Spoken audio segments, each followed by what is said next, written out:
Rasulullah sallallahu alaihi Qur'anil Karim. Qala Rasulullah sallallahu alaihi wasallam fil Qur'anil Karim. Qala Rasulullah sallallahu alaihi wasallam fil Qur'anil Karim. Assalamualaikum ikhwan filah. Pada video kali ini kita akan membahas tentang Al-Zaitun lagi. Dan kita sudah tahu sebelum-sebelumnya Al-Zaitun viral dengan sholat Idul Fitrinya yang aneh. Kemudian azannya yang nyeleneh dan soal Panji Gumilang yang ingin menjadikan perempuan sebagai khotib Jumat. Dan di video-video sebelumnya kita juga sudah membahas khutbah Jumat Al-Zaitun yang nyeleneh. Karena khotib selalu teriak merdeka setelah mengucapkan salam. Dan itu dilakukan di setiap khutbah Jumat di live-nya Al-Zaitun. Dan ini aku menemukan kejanggalan lagi di setiap khutbah Jumatnya Al-Zaitun. Mari kita simak aja videonya. Oke ikhwan fillah, jadi ini khutbah Jumat 12 Mei kemarin.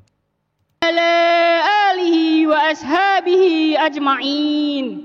Amma ba'du. Faya ibadallah, usini wa iyyakum bitaqwallah. Faqad faza man ittaqa. Qala Rasulullah sallallahu alaihi Qur'anil Karim. Qala Rasulullah sallallahu alaihi wasallam fil Qur'anil Karim. A'udzu billahi minasy syaithanir rajim. Oke ikhwan fillah, kalian menemukan kejanggalan atau enggak? Di sini khotib menyebutkan qala Rasulullah sallallahu alaihi wasallam fil Qur'anil Karim. Dan ini sudah salah. Kenapa? Yang benar itu qala Allah Ta'ala fil Qur'anil Karim. Allah Ta'ala bersabda dalam Quran yang mulia. Kalau yang dibacakan khotib tadi qala Rasulullah sallallahu alaihi wasallam fil Qur'anil Karim. Rasulullah sallallahu alaihi wasallam bersabda di dalam Quran yang mulia. Nah, ini sesuatu yang kemudian sudah berbeda. Kenapa bisa dikatakan salah ikhwan fillah? Ya karena Rasulullah enggak pernah bersabda di dalam Al-Quran. Karena Al-Quran itu merupakan kalamullah. Dan itu lafaznya langsung dari Allah. Berbeda kemudian dengan hadis. Sedangkan saat kita ingin melafazkan hadis, maka bacaan yang benar adalah qala Rasulullah sallallahu alaihi wasallam. Dilanjut dengan hadisnya. Misalnya, innamal a'malu binniyat. Amal itu tergantung pada niatnya. Nah, seperti itu ikhwan fillah. Jadi sudah berbeda jika kita ingin membacakan ayat Al-Qur'an, maka kita pakai qala Allah Ta'ala. Kalau kita ingin membacakan hadis, maka kita pakai qala Rasulullah. Oke ikhwan fillah. Ada juga yang menyebut bahwa ini cuma salah bicara aja atau salah ucap aja dari seorang yang membacakan. Jadinya santrinya cuma salah aja. Nah, apakah ini benar salah santrinya ataukah salah yang bikin naskahnya? Ataukah salah gurunya yang kemudian mengajarkan atau menuliskan di teks khutbah Jumatnya? Nah, kita cek aja ikhwan fillah. Nah, ini kan khutbah yang kemarin. Nah, kita cek aja. Kemudian di khutbah Jumat 3 bulan yang lalu. Ini wa iyyakum bitaqwallah. Faqad faza man ittaqa. Qala Rasulullah sallallahu alaihi wasallam fil Qur'anil Karim. A'udzu billahi minas. Nah, ikhwan fillah, ternyata sama ya ikhwan fillah. Jadi bukan salah santrinya, tapi kemudian salah yang bikin teksnya itu ikhwan fillah. Oke, kita cek aja di kemudian khutbah-khutbah Jumat yang lainnya. Kemudian kita cek khutbah Jumat 8 bulan yang lalu. Qala Rasulullah sallallahu alaihi wasallam fil Qur'anil Karim. Nah, ikhwan fillah, jelaskan bahwa ini bukan salah santrinya, tapi kemudian salah yang bikin teks. Dan ini dilakukan terus selama entah beberapa Jumat gitu kan ya Ikhwan Fillah. Kalian cek aja kemudian di channelnya Al Zaitun di bagian live. Nah Ikhwan Fillah, jadi gimana menurut kalian? Apakah mereka ini kemudian tidak bisa membedakan mana Quran dan mana hadis atau bagaimana? Nah Ikhwan Fillah, apakah mereka ini tidak meyakini bahwa lafaz di Al-Quran itu langsung dari Allah? Karena dulu ada kepercayaan yang aneh seperti ini.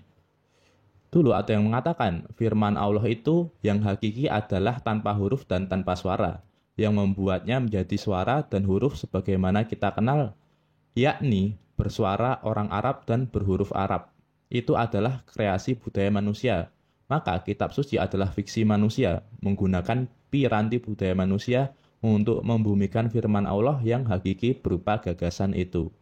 Nah Ikhwan Fillah, dulu pernah ada keyakinan seperti ini dan sekarang entah masih ada atau enggak. Tapi kemudian keyakinan seperti ini adalah keyakinan yang sesat. Kenapa?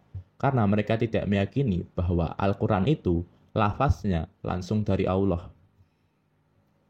Jadi mereka menganggap Al-Quran itu ya sama kayak hadis. Oke Ikhwan Fillah, mari kita simak videonya Ustadz Hadidayat tentang perbedaan Al-Quran dan hadis qudsi. Posisi paling kanan sebelah bawah. La tuharrik bihi lisanaka lita'jala bi. Jangan engkau cepat-cepat tergesa-gesa menggerakkan lisanmu untuk menghafalkan Quran itu. Inna alaina jam'ahu wa Qur'ana. Kami yang tanamkan Quran dalam jiwamu. Dia ada sifat wahyu yang kedua, ditanamkan langsung dalam diri Nabi. Nabi tinggal menyampaikan kemudian. Tidak ada di situ bahasa-bahasa Nabi untuk membahasakan kembali. Lafadznya, maknanya langsung berasal dari Allah Subhanahu wa taala. Jelas di sini? Itulah Al-Quran. Tapi hadis tidak. Hadis itu sifatnya tiada dua. Ada yang dengan bahasa Nabi, kan? Nabi membahasakan kepada kita dengan bahasa Nabi SAW. Adapun maknanya diberikan oleh Allah Subhanahu Wa Taala. Ada yang kedua, maknanya juga disampaikan oleh Allah, lafadznya diteruskan tapi dibahasakan oleh Nabi SAW. Itu hadisnya hadis qudsi. Nah, hadis qudsi dengan Al-Quran, perbedaannya selain yang tadi dari sisi riwayat, juga yang kedua, ya kalau Al-Quran setiap hurufnya itu berpahala. Anda baca Al-Quran, setiap hurufnya ada pahalanya. Oke Ikhwan Fillah, itulah tadi kemudian penjelasan dari Ustadz Adi Hidayat tentang perbedaan Al-Quran dan hadis qudsi. Oke Ikhwan Fillah, berikut kita bacakan komentar-komentar netizen terkait hal ini. Dan ini juga sudah diupload di berbagai channel YouTube ya Ikhwan Fillah. Oke, kita lihat komentar yang ini. Sangat benar kata admin, memang dari sini aja terlihat teks khutbah Jumatnya udah banyak yang keliru dan makin lama makin jelas terlihat ajaran atau fatwa Panji Gumilang. Banyak yang telah tak sejalan dengan ajaran Islam dan fatwa ulama jumhur. Memang sudah tak terbantahkan bahwa Al Zaitun memang sudah jelas-jelas mau disesatkan oleh Panji Gumilang. Menteri Agama, MUI, daerah dan pusat tokoh agama wajib menyelamatkan ponpes ini, terutama para santrinya dari fitnah-fitnah yang disampaikan oleh P. Gumilang sebagai pemimpinnya. Oke Ikhwan Fillah, itulah tadi komentar dari salah satu netizen. Jadi gimana komentar kalian terkait hal ini? Oke Ikhwan Fillah, di sini aku hanya ingin meluruskan Ikhwan Fillah. Nah, terkait kalian sependapat atau enggak, itu terserah kalian aja. Dan yang terakhir, kita doain aja semoga Al Zaitun ini kedepannya bisa lebih baik lagi dan tidak menimbulkan kontroversi. Wallahu a'lam bishawab, barakallahu fikum.